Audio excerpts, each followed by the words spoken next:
So this is a very easy sauce that brings together both sauerkraut and mustard, plus a secret ingredient, roquefort. So I have a blender here, and in the blender I'm going to put a cup of sauerkraut with some of the brine. Basically, I'm not going to strain out the brine. I want that in there.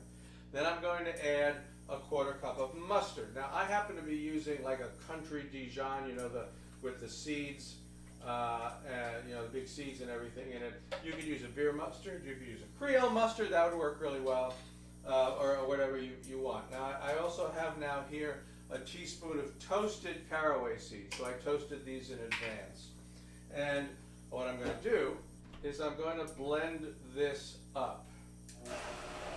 Now one of the things I'm going to do as I watch this, I'm going to think about whether I want to add some water, because I want this to be quite loose to start off with. I'm going to pour it in because I'm going to add some other ingredients, and then I'm going to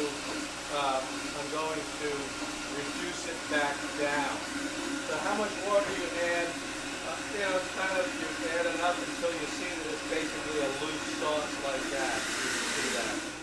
So I'm going to be able to pour this into this pan. See, it pours right in. Okay. So I've pureed that up. I've got a pan. I'm heating it up.